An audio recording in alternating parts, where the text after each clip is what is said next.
शुक्लाम्बरधरं विष्णुं शशिवर्णं चतुर्भुजं प्रसन्नवदनं ध्यायेत् सर्वविघ्नोपशान्तये। यस्य द्विरदवक्त्राद्या पारिषद्या परश्शतं विघ्नं निघ्नन्ति सततं विश्वक्सेनं तमाश्रये। व्यासं वसिष्ठनप्तारं शक्तेः पौत्रमकल्मषं पराशरात्मजं वन्दे शुकतातं तपोनिधिं। व्यासाय विष्णुरूपाय व्यासरूपाय विष्णवे नमो वै ब्रह्मनिधये वासिष्ठाय नमो नमः। अविकाराय शुद्धाय नित्याय परमात्मने सदैकरूपरूपाय विष्णवे सर्वजिष्णवे। यस्य स्मरणमात्रेण जन्म संसारबन्धनात् विमुच्यते नमस्तस्मै विष्णवे प्रभविष्णवे। ॐ नमो विष्णवे प्रभविष्णवे। श्रीवैशम्पायन उवाच श्रुत्वा धर्मानशेषेण पावनानि च सर्वशः युधिष्ठिरः शान्तनवं पुनरेवाभ्यभाषत। श्रीयुधिष्ठिर उवाच किमेकं दैवतं लोके किं वाप्येकं परायणं स्तुवन्तः कं कमर्चन्तः प्राप्नुयुर्मानवा शुभम्। को धर्मः सर्वधर्माणां भवतः परमो मतः किं जपन्मुच्यते जन्तुर्जन्म संसारबन्धनात्। श्रीभीष्म उवाच जगत्प्रभुं देवदेवमनन्तं पुरुषोत्तमं स्तुवन्नाम सहस्रेण पुरुषः सततोत्थितः तमेव चार्चयन्नित्यं भक्त्या पुरुषमव्ययं ध्यायन् स्तुवन्नमस्यंश्च यजमानस्तमेव च। अनादिनिधनं विष्णुं सर्वलोकमहेश्वरं लोकाध्यक्षं स्तुवन्नित्यं सर्वदुःखातिगो भवेत्।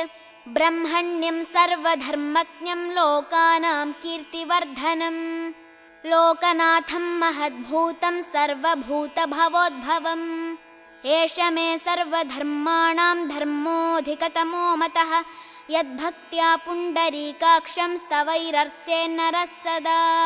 परमं यो महत्तेजः परमं यो महत्तपः परमं यो महद्ब्रह्म परमं यः परायणं पवित्राणां पवित्रं यो मङ्गलानां च मङ्गलम् दैवतं देवतानां च भूतानां यो व्ययपिता यतः सर्वाणि भूतानि भवन्त्यादियुगागमे यस्मिंश्च प्रलयं यान्ति पुनरेव युगक्षये। तस्य लोकप्रधानस्य जगन्नाथस्य भूपते विष्णोर्नाम सहस्रं मे शृणु पापभयापहम्। यानि नामानि गौणानि विख्यातानि महात्मनः ऋषिभिः परिगीतानि तानि वक्ष्यामि भूतये।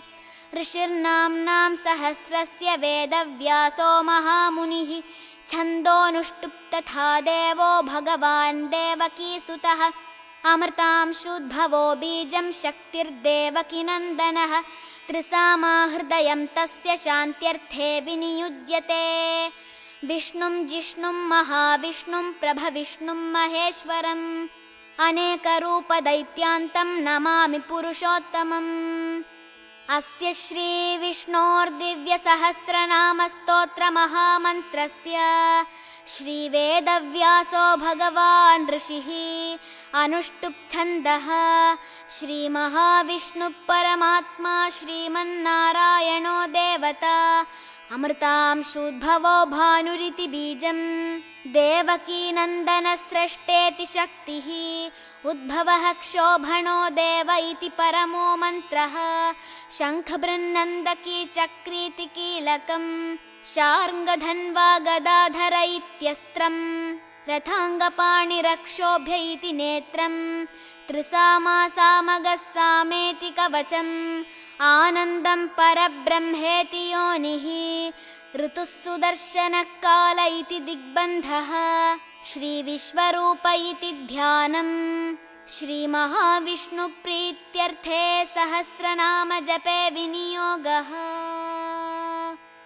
ध्यानम् क्षीरोदन्वत्प्रदेशे शुचिमणिविलसत्सैकतेर्मौक्तिकानां मालाक्लुप्तासनस्थस्फटिकमणिनिभैर्मौक्तिकैर्मण्डिताङ्गः शुभ्रैरभ्रैरदभ्रैरुपरि विरचितैर्मुक्तपीयूषवर्षैः आनन्दीन पुनीयादरिनलिनगदा शङ्खपाणिर्मुकुन्दः भूः पादौ यस्य नाभिर्वियदसुरनिलश्चन्द्रसूर्यौ च नेत्रे कर्णावाशा शिरोद्यौर्मुखमपि दहनो यस्य वास्तेयमब्धिः अन्तस्थं यस्य विश्वं सुरनरखगो भोगि गन्धर्वदैत्यैः चित्रं रम्यते तं त्रिभुवनवपुषं विष्णुमीशं नमामि। ॐ नमो भगवते वासुदेवाय। शान्ताकारं भुजगशयनं पद्मनाभं सुरेशं विश्वाधारं गगनसदृशं मेघवर्णं शुभाङ्गं लक्ष्मीकान्तं कमलनयनं योगिहृद्ध्यानगम्यं वन्दे विष्णुं भवभयहरं सर्वलोकैकनाथं मेघश्यामं पीतकौशेयवासं श्रीवत्साङ्कं कौस्तुभोद्भासिताङ्गम् पुण्योपेतं पुण्डरीकायताक्षं विष्णुं वन्दे सर्वलोकैकनाथम् नमः समस्तभूतानामादिभूताय भूभृते अनेकरूपरूपाय विष्णवे प्रभविष्णवे सशङ्खचक्रं सकिरीटकुण्डलं सपीतवस्त्रं सरसीरुहेक्षणं सहारवक्षस्थलशोभिकौस्तुभं नमामि विष्णुं शिरसा चतुर्भुजम् छायायां पारिजातस्य हेमसिंहासनोपरि आसीनमम्बुदश्याममायताक्षमलं कृतं चन्द्राननं चतुर्बाहुं श्रीवत्साङ्कितवक्षसं रुक्मिणी सत्यभामाभ्यां सहितं कृष्णमाश्रये। ॐ विश्वं विष्णुर्वषट्कारो भूतभव्यभवत्प्रभुः भूतकृद्भूतभृद्भावो भूतात्मा भूतभावनः पूतात्मा परमात्मा च मुक्तानां परमागतिः अव्ययपुरुषः साक्षी क्षेत्रज्ञोऽक्षर एव च योगो योगविदां नेता प्रधानपुरुषेश्वरः नारसिंहवपुः श्रीमान् केशवः पुरुषोत्तमः सर्वशर्वशिवस्थाणुर्भूतादिर्निधिरव्ययः सम्भवो भावनो भर्ता प्रभव प्रभुरीश्वरः स्वयंभूशम्भुरादित्यः पुष्कराक्षो महास्वनः अनादिनिधनो धाता विधाता धातुरुत्तमः अप्रमेयो ऋषिकेशः पद्मनाभोऽमरप्रभुः विश्वकर्मा मनुस्त्वष्टा स्थविष्ठस्थविरो ध्रुवः अग्राह्यः शाश्वतः कृष्णो लोहिताक्षप्रतर्दनः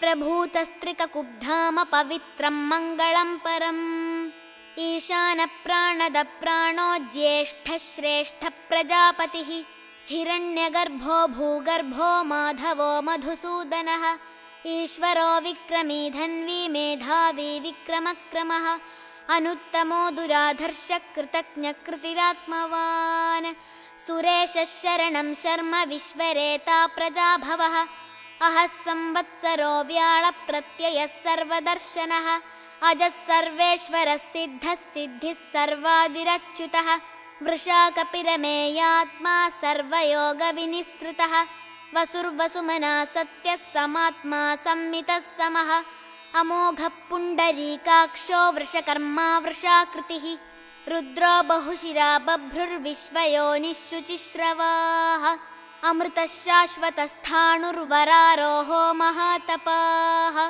सर्वगः सर्वविद्भानुर्विश्वक्सेनो जनार्दनः वेदो वेदविदव्यङ्गो वेदाङ्गो वेदवित्कविः लोकाध्यक्षः सुराध्यक्षो धर्माध्यक्षः कृताकृतः चतुरात्मा चतुर्व्यूहश्चतुर्दंष्ट्रश्चतुर्भुजः भ्राजिष्णुर्भोजनं भोक्ता सहिष्णुर्जगदादिजः अनघो विजयो जेता विश्वयोनिः पुनर्वसुः उपेन्द्रो वामनप्रांशुरमोघः शुचिरूर्जितः अतीन्द्रः सङ्ग्रहः सर्गो धृतात्मा नियमो यमः वेद्यो वैद्यः सदा योगी वीरः माधवो मधुः अतीन्द्रियो महामायो महोत्साहो महाबलः महाबुद्धिर्महावीर्यो महाशक्तिर्महाद्युतिः अनिर्देश्य वपुः श्रीमानमेयात्मा महाधृधृक् महेश्वासो महीभर्ता श्रीनिवासः सताङ्गतिः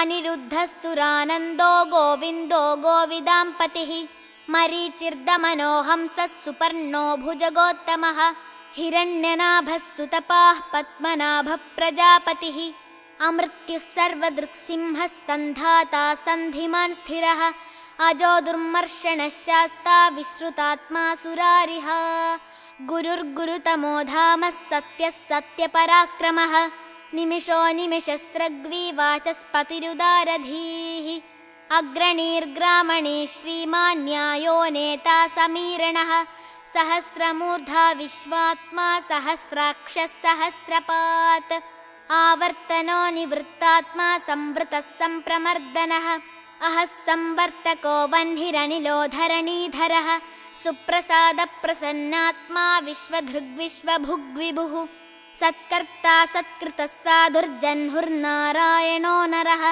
असङ्ख्येयो प्रमेयात्मा विशिष्टः शिष्टकृच्छुचिः सिद्धार्थः सिद्धसङ्कल्पः सिद्धिदः सिद्धिसाधनः वृषाही वृषभो विष्णुर्वृषपर्वा वृषोदरः वर्धनो वर्धमानश्च विविक्तश्रुतिसागरः सुभुजो दुर्धरो वाग्मी महेन्द्रो वसुदो वसुः नैकरूपो बृहद्रूपः शिपिविष्टप्रकाशनः ओजस्तेजोद्युतिधरः प्रकाशात्मा प्रतापनः ऋद्धस्पष्टाक्षरो मन्त्रश्चन्द्रांशुर्भास्करद्युतिः अमृतांशुद्भवो भानुः शशबिन्दुः सुरेश्वरः औषधं जगतः सेतुः सत्यधर्मपराक्रमः भूतभव्यभवन्नाथः पवनः पावनो नलः कामः कामकृत्कान्तः कामः कामप्रदप्रभुः युगादिकृद्युगावर्तो नैकमायो महाशनः अदृश्यो व्यक्तरूपश्च सहस्रजिदनन्तजित् इष्टो विशिष्टः शिष्टेष्टः शिखण्डी नहुषो वृषः क्रोधः क्रोधकृत्कर्ता विश्वबाहुर्महीधरः अच्युतप्रथितप्राणप्राणदो वासवानुजः अपां निधिरधिष्ठानमप्रमत्तप्रतिष्ठितः स्कन्दस्कन्दधरो धुर्यो वरदो वायुवाहनः वासुदेवो बृहद्भानुरादिदेवः पुरन्दरः अशोकस्तारणस्तारः शूरः शौरिर्जनेश्वरः अनुकूलः शतावर्तः पत्नी पद्मनिभेक्षणः पद्मनाभोरविन्दाक्षः पद्मगर्भः शरीरभृत् महर्दिर्वृद्धो वृद्धात्मा महाक्षो गरुडध्वजः अतुलः शरभो भीमः समयज्ञो हविर्हरिः सर्वलक्षणलक्षण्यो लक्ष्मीवान् समितिञ्जयः विक्षरो रोहितो मार्गो हेतुर्दामोदरः सहः महीधरो महाभागो वेगवानमिताशनः उद्भवः क्षोभणो देवः श्रीगर्भः परमेश्वरः करणं कारणं कर्ता विकर्ता गहनो गुहः व्यवसायो व्यवस्थानः संस्थानस्थानदो ध्रुवः परर्धिः परमस्पष्टस्तुष्टः पुष्टः शुभेक्षणः रामो विरामो विरतो मार्गो नेयो नयोनयः वीरः शक्तिमतां श्रेष्ठो धर्मो धर्मविदुत्तमः वैकुण्ठः पुरुषः प्राणप्राणदः प्रणवपृथुः हिरण्यगर्भः शत्रुघ्नो व्याप्तो वायुरधोक्षजः ऋतुः सुदर्शनः कालः परमेष्ठी परिग्रहः उग्रः संवत्सरो दक्षो विश्रामो विश्वदक्षिणः विस्तारस्थावरस्थाणुप्रमाणं बीजमव्ययम् अर्थोऽनर्थो महाकोशो महाभोगो महाधनः अनिर्विण्णस्थविष्ठो भूर्धर्मयूपो महामखः नक्षत्रनेमिर्नक्षत्री क्षमः क्षामः समीहनः यज्ञयुज्यो महेज्यश्च क्रतुः सत्रं सताङ्गतिः सर्वदर्शी विमुक्तात्मा सर्वज्ञो ज्ञानमुत्तमम् सुव्रतः सुमुखः सूक्ष्मः सुघोषः सुखदः सुहृत् मनोहरोजितक्रोधो वीरबाहुर्विदारणः स्वापनः स्ववशो व्यापी नैकात्मा नैककर्मकृत् वत्स